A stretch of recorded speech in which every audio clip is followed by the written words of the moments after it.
Okay, നമുക്കിനി നോക്കാനുള്ളത് importance of public administration ആണ്.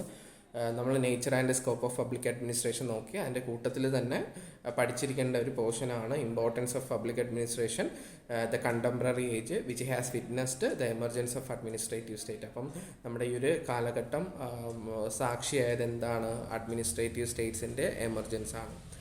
Public administration has become an essential part of society and a dominant factor. അപ്പോൾ public administration എന്ന് പറയുന്നത് എന്താണ്? നമ്മുടെ സൊസൈറ്റിയുടെ ഒരു എസെൻഷ്യൽ ആയിട്ടുള്ള ഒരു പാർട്ടായിട്ട് മാറിയിട്ടുണ്ട്.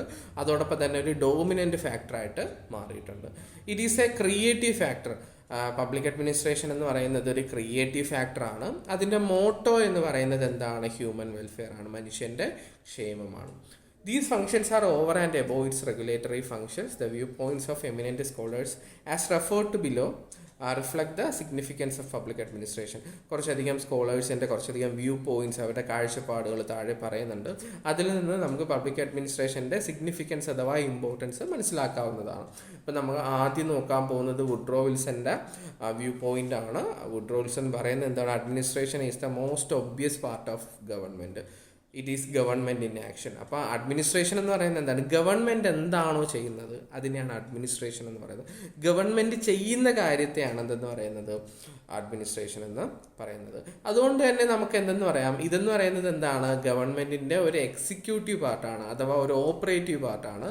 And the most visible side of the government. ഗവൺമെൻറ്റിൽ നമുക്ക് കാണാൻ സാധിക്കുന്ന പാർട്ടാണ് എന്തെന്ന് പറയുന്നത്? അഡ്മിനിസ്ട്രേഷൻ എന്ന് പറയുന്നത്. അല്ലെ, ഗവൺമെൻറ് നോക്കുമ്പോൾ ഗവൺമെൻറ് ഭരിക്കുന്നത് നമുക്ക് വിസിബിളാണ് അല്ലേ. അപ്പം ഗവൺമെൻറ്റിൻ്റെ ആ ഒരു എക്സിക്യൂട്ടീവ് ആക്ഷൻ അല്ലെങ്കിൽ ആ ഒരു എക്സിക്യൂട്ടീവ് പാർട്ടിനെ നമുക്ക് എന്തെന്ന് പറയാം, അല്ലെങ്കിൽ ഓപ്പറേറ്റീവ് സൈഡിനെ നമുക്ക് എന്തെന്ന് പറയാം? അഡ്മിനിസ്ട്രേഷൻ എന്ന് പറയാം.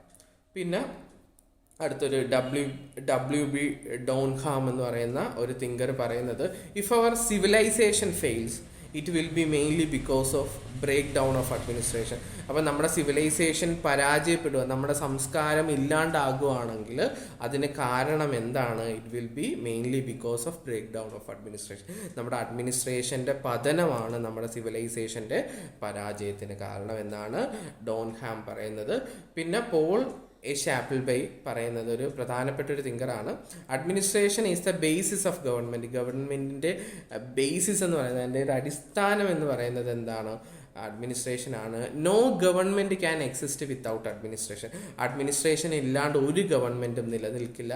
Without administration government would be a discussion club. ഒരു അഡ്മിനിസ്ട്രേഷൻ ഇല്ലാന്നുണ്ടെങ്കിൽ ഗവൺമെൻറ് എന്ത് മാത്രമായിരിക്കും? ഒരു ഡിസ്കഷൻ ക്ലബ്ബ് മാത്രമായിരിക്കും. അപ്പോൾ ഇതൊക്കെ വെച്ചിട്ട് നമുക്ക് ഈ പറയുന്ന അഡ്മിനിസ്ട്രേഷൻ്റെ ഇമ്പോർട്ടൻസ് എന്താണ് എന്ന് നമുക്ക് മനസ്സിലാക്കാം. കുറച്ചുകൂടെ പോർഷൻ ഉണ്ട്, അത് നമുക്ക് അടുത്ത വീഡിയോയിൽ നോക്കാം.